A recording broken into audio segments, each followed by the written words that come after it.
حضرت سیدنا عمر فاروق رضی اللہ تعالیٰ عنہ آپ مسند خلافت پر جب فائز تھے، ایک دن کیا ہوا، یہ روایات کی کتب میں ملتا ہے، صحاح ستہ میں ملتا ہے یہ کہ حضرت سیدنا عمر فاروق رضی اللہ تعالیٰ عنہ آپ ایک دن جمعہ کے لیے لیٹ ہو گئے، تھوڑا دیر سے آئے۔ تو جب آپ مسجد میں تشریف فرما ہوئے تو حضرت سیدنا ابو ایوب انصاری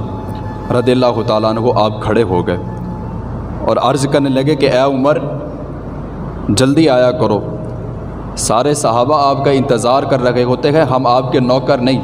آپ امیر المومنین ہیں، تو آپ کو سوچنا چاہیے کہ آپ نے ہمیں خطبہ دینا ہے تو آپ کو ٹائم پر آنا چاہیے۔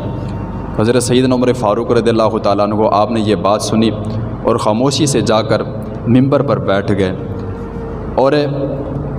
صحابہ کرام سے دست بستہ یہ فرمانے لگے کہ اے میرے صحابہ عمر کو معاف کر دینا۔ عمر نے یہ جان بوجھ کر نہیں کیا، وہ خلیفۃ المومنین ہیں، وہ امیر المومنین ہیں، وہ خلافت کی مسند پر بیٹھے ہوئے ہیں اور ان کے پاس رعایا کی ایک حکومت ہے، لیکن اس کے باوجود آپ کا حالت، اپنی جو اندرونی حالت تھی وہ یہ تھی کہ حضرت سیدنا عمر فاروق رضی اللہ تعالیٰ عنہ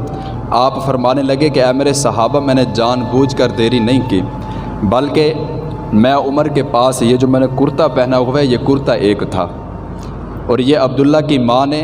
دھو کر خشک ہونے کے لیے ڈالا ہوا تھا، جس وجہ سے عمر آج لیٹ ہوا۔ تو عمر آپ سے معافی مانگتا ہے کہ آج آپ کا ٹائم ضائع ہوا اور میں جان بوجھ کر یہ کام نہیں کر رہا تھا، یہ میرے پاس کرتا ایک تھا۔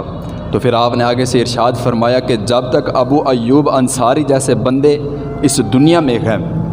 ہماری مجلس میں ہیں، جب تک ابو ایوب انصاری جیسے بندے، تب تک کوئی حکمران جو ہے اپنے راستے سے بھٹک نہیں سکتا، تب تک کوئی حکمران عیش و عشرت کی زندگی گزارنے کا سوچ ہی نہیں سکتا۔ تو حضرت سیدنا عمر فاروق رضی اللہ تعالیٰ عنہ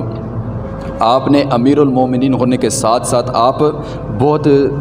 دبدبے والے تھے، لیکن آپ کا یہ جاہ و جلال، آپ کا یہ دبدبہ ظالمین کے لیے ہوتا تھا۔ جب اپنی ذات کی باری آتی تھی تو آپ سے زیادہ جمالی کسی کو نہیں پایا گیا۔